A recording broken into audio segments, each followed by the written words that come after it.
Hello students, welcome to Saraswat international academy. आज हम 9th standard maths के लिए नया चैप्टर नंबर 11 स्टार्ट करने जा रहे हैं और चैप्टर नंबर 11 है कंस्ट्रक्शन। तो आज हम इसके लिए देखेंगे कि कैसे हम इस वीडियो में हम कंस्ट्रक्शन को परफॉर्म कर पाएंगे। वैसे तो आपने कंस्ट्रक्शन प्रीवियस क्लासेस में ऑलरेडी स्टडी करके आए ही हैं, तो आज हम उसमें थोड़े से एक्स्ट्रा केसेस को स्टडी करेंगे। तो स्टार्ट करते हैं आज के वीडियो को। चलिए सबसे पहले इंट्रोडक्शन करते हैं चैप्टर का कि that basic concepts of constructions. चलिए बेसिक कॉन्सेप्ट्स क्या क्या हैं। So you know that in class 6 you have learned how to construct a circle, then a perpendicular bisector of a line segment, angles of 30 degree, 45 degree, 60 degree, 90 degree and 120 degree, and the bisector of the given angle. आपने earlier classes में पहले तो circle कैसे construct करना है वो आपने सीख लिया है, then perpendicular bisector of line segment सीखा है, फिर एंगल बनाना सीखा है 30, 40, 60, 90, 120 और उसके एंगल का बाइसेक्टर बनाना आपने ऑलरेडी लर्न कर रखा है। So without giving any justification for the these construction, now in this section you will construct some of these with reasoning behind why this construction are valid। तो यहाँ पे आपको क्या सीखना है, मतलब अभी तक आपने सीख रखा है, अभी तक आपने क्या सीखा है, विदाउट एनी जस्टिफिकेशन आपने ये कंस्ट्रक्शन ड्रॉ किए थे। इस क्लास में आप इसका कंस्ट्रक्शन करेंगे कुछ टाइप्स का और उसका रीजन भी देंगे कि क्यों ये कंस्ट्रक्शन वैलिड कंस्ट्रक्शन होता है। तो मतलब यहाँ पे आपको प्रूव दैट करना होगा। तो हम स्टार्ट करते हैं आज कि कौन कौन से टाइप के कंस्ट्रक्शन में हमें यहाँ पे आपको उसका रीजन भी बताना होगा कि क्यों ये कंस्ट्रक्शन जो आपने किया है वो वैलिड कंस्ट्रक्शन है। चलिए तो स्टार्ट करते हैं इसके लिए। सो फर्स्ट कंस्ट्रक्शन हम देखेंगे construction 11.1 to construct the bisector of a given angle. चलिए एक बाइसेक्टर गिवन कंस्ट्रक्ट करना है, एक पर्टिकुलर कोई भी एक गिवन एंगल होगा उसके लिए। चलो बाइसेक्टर के लिए आपको एक एंगल गिवन होना चाहिए, तो लेट अज्यूम कर लेते हैं that given an angle ABC, we want to construct the bisector of this angle. ABC angle आपको गिवन है। चलिए स्टेप्स कैसे करेंगे।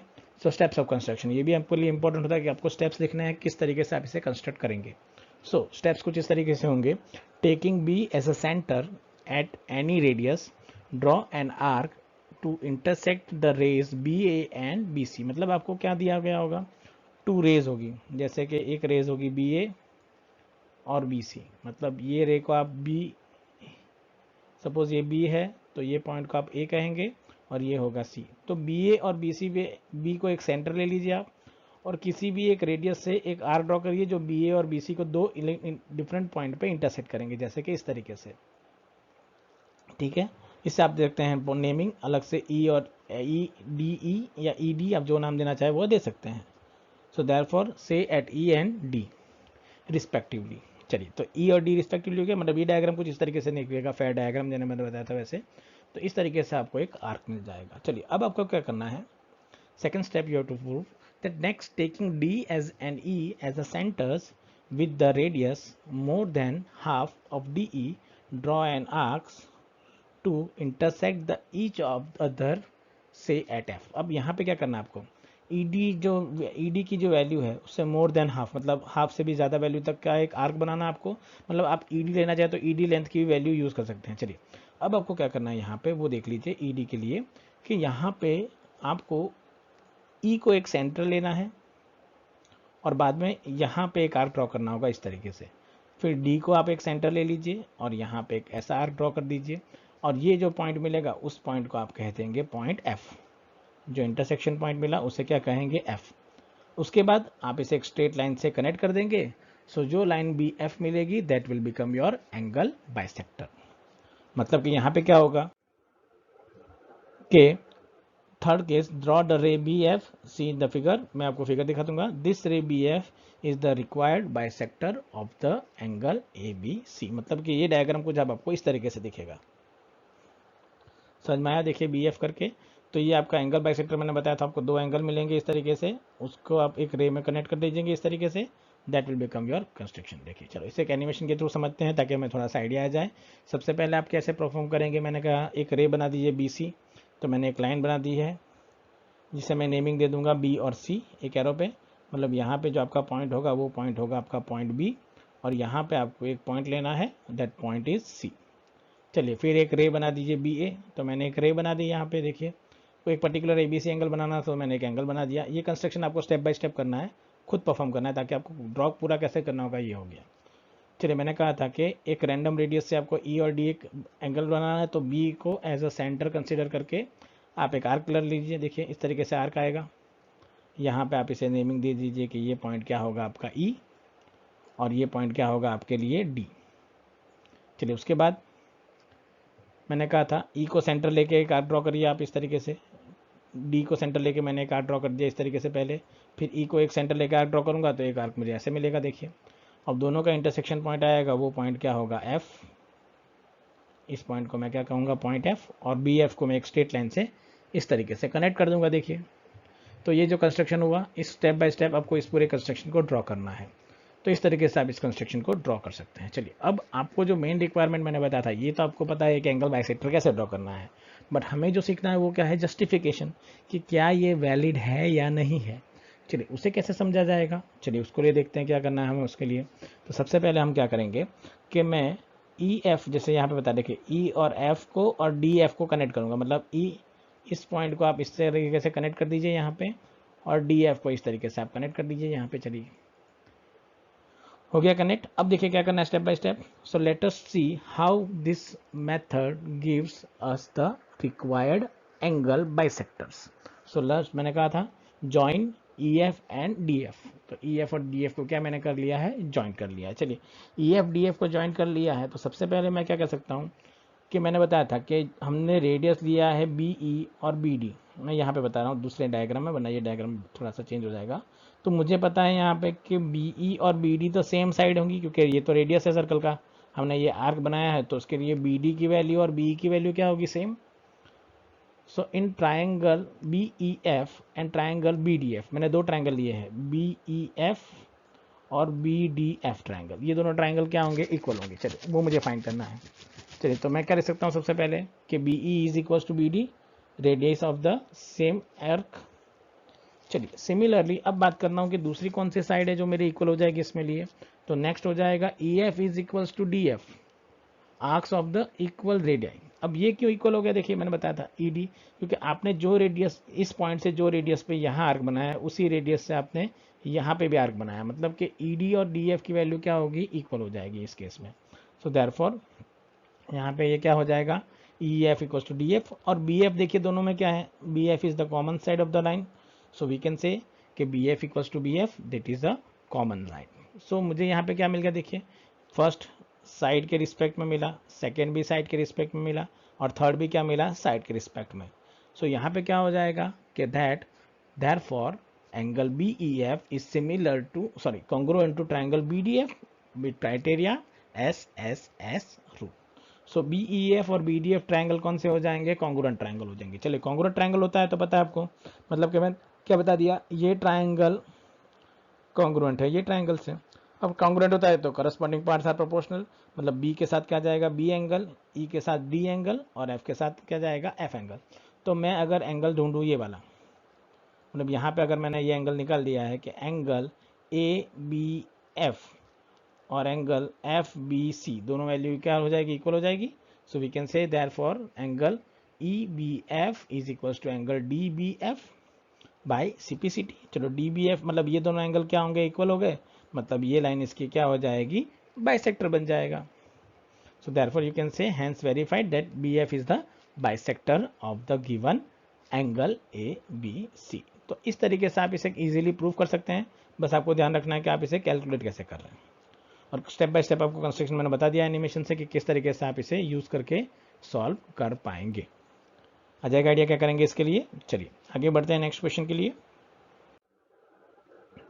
अब जो नेक्स्ट कंस्ट्रक्शन जो हमें परफॉर्म करना है वो दिया गया है construction number 11.2 to construct the perpendicular bisector of a given line segment. अब मुझे एक लाइन सेगमेंट का परपेंडिकुलर बाइसेक्टर ड्रॉ करना है। चलिए वो कैसे करेंगे। So given a line segment AB, we want to construct it perpendicular bisector। चलिए कैसे करेंगे कंस्ट्रक्शन।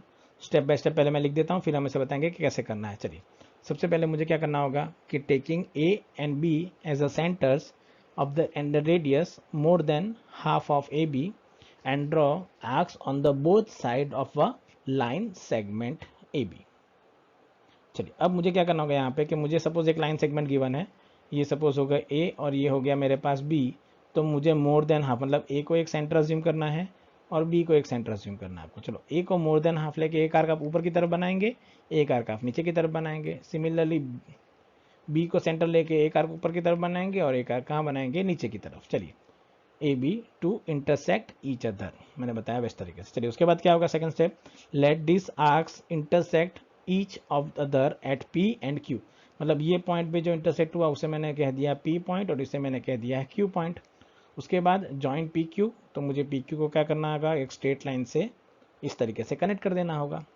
अब ये जो इंटरसेक्शन पॉइंट मिला, so let P Q intersect A B at the point M, मतलब ये पॉइंट क्या होगा M, then line P M Q is the required bisector, मतलब P A Q perpendicular bisector होगा ए बी का। मतलब जो पी एम क्यू लाइन है वो ए बी की क्या होगी, परपेंडिकुलर बाइसेक्टर। चलिए, स्टेप बाय स्टेप वापस से देखते हैं कि किस तरीके से हम इस कंस्ट्रक्शन को प्रूव कर सकते हैं। तो एनिमेशन के थ्रू समझते हैं थोड़ा सा। तो सबसे पहले मुझे क्या बोला गया था, एक लाइन सेगमेंट ड्रॉ करना है मुझे ए बी, तो मैंने सबसे पहले क्या ड्रॉ किया, line segment A B draw कर दिया। देखिए यहाँ पे मैं बता रहा हूँ वैसे वैसे। तो इसको मैंने नेमिंग दे दिया है ए, इसे मैंने नेमिंग दे दिया है बी। चलिए, उसके बाद क्या करना होगा, मोर देन हाफ मतलब ए को सेंटर लेके आपको, मतलब आपको ए को एज अ सेंटर कंसिडर करके एक आर्क ड्रॉ करना है। सिमिलरली बी को सेंटर कंसिडर करके ऊपर और नीचे की तरफ दो आर्क ड्रॉ करना है। चलिए, तो ऊपर की तरफ मैं एक आर्क ड्रॉ करूँगा ए को सेंटर लेके, फिर मैंने बी को सेंटर लेके एक आर्क ड्रॉ किया। जो इंटरसेक्शन पॉइंट मिला उसे मैंने नेमिंग दे दी है पॉइंट पी। सिमिलरली नीचे की तरफ ए से बनाया आर्क एक ऐसे मिला, बी से बनने वाला आर्क ऐसे मिला, और यहाँ पे जो इंटरसेक्शन पॉइंट आया उसे मैं कह दूंगा पॉइंट क्यू, और उसे मैं कनेक्ट कर दूंगा एक स्ट्रेट लाइन से। इस तरीके से एक स्ट्रेट लाइन आ जाएगी। तो this straight line connects P Q, और यहाँ पे जो इंटरसेक्शन पॉइंट मिलेगा वो पॉइंट क्या होगा, और required point M. So P M Q line is the perpendicular bisector of your required line. चलिए, ये तो हमें पहले से भी पता है कि हम इसे कैसे ड्रॉ कर सकते हैं, ठीक है। पर हमें अब इसमें क्या करना होगा, कुछ इस तरीके से सोल्यूशन करना होगा ताकि इसका प्रूव दैट हम कर सकें कि किस तरीके से ये वैलिड होगा इतना कंस्ट्रक्शन। चलिए, तो उसके लिए प्रूव दैट देखते हैं। तो सबसे पहले आपको यहाँ पे क्या करना होगा कि मुझे प्रूव दैट करना है कि पिछले वाला कंस्ट्रक्शन इक्वल होगा कि नहीं होगा।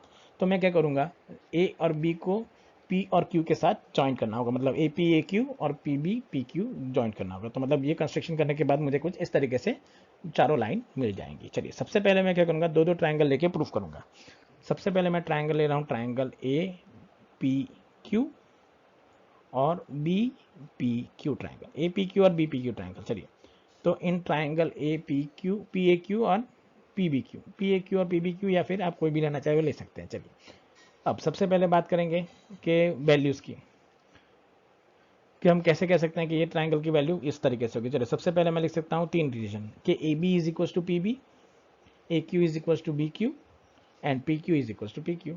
चलिए, मुझे पता है कि ये बाइसेक्टर होने वाला है, मतलब कि ये लाइन की वैल्यू, क्योंकि हमने एक आर्क बनाया है वो सेम रेडियस का होगा। यहाँ से मैंने एक आर्क बनाया था, एक आर्क यहाँ से, तो दोनों का रेडियस, मतलब ये भी आर होगा तो ये भी आर हो जाएगा, और करस्पॉन्डिंग ये आर है तो ये भी आर हो जाएगा। तो मतलब ए पी को आप कंपेयर कर सकते हैं पी बी के साथ, और ए क्यू को आप बी क्यू के साथ। तो मैंने लिख दिया A P equals to P B, A Q equals to B Q, और पी क्यू तो दोनों में कॉमन साइड थी यहाँ पे, so P Q equals to P Q. तो मेरे पास पता है दोनों का रीजन क्या लिखना होगा, रीजन तो मुझे पता है रेडियस की वजह से। सो रीजन क्या होगा, सबसे पहले arcs of the equal radii, similarly arcs of equal radii and the next is common side. So again देखिए क्या रिलेशन मिला मुझे, यहाँ पे भी एक साइड का रिलेशन यूज़ किया है मैंने, यहाँ पे भी एक साइड यूज़ किया मैंने, और यहाँ पे भी एक साइड यूज़ कर ली है मैंने। So therefore triangle P A Q and triangle P B Q are congruent by SSS criteria. चलिए, ट्राइंगल congruent है तो करस्पॉन्डिंग एंगल्स आर इक्वल। तो मैं लिख सकता हूँ कि ये एंगल और ये एंगल दोनों क्या होंगे, इक्वल, मतलब angle A P M equals to triangle B P M. So now we can say in triangle P M A and P M B, A P equals to P B. चलिए, P M equals to P M and A P M equals to B P M. मैंने बता दिया यहाँ पे पहले ही कि मैंने बताया आपको पहले कि ए पी एम और बी पी एम क्या होगा, इक्वल। अब मैंने जो दो ट्राइंगल लिए वो ए पी एम और पी बी एम लिए हैं।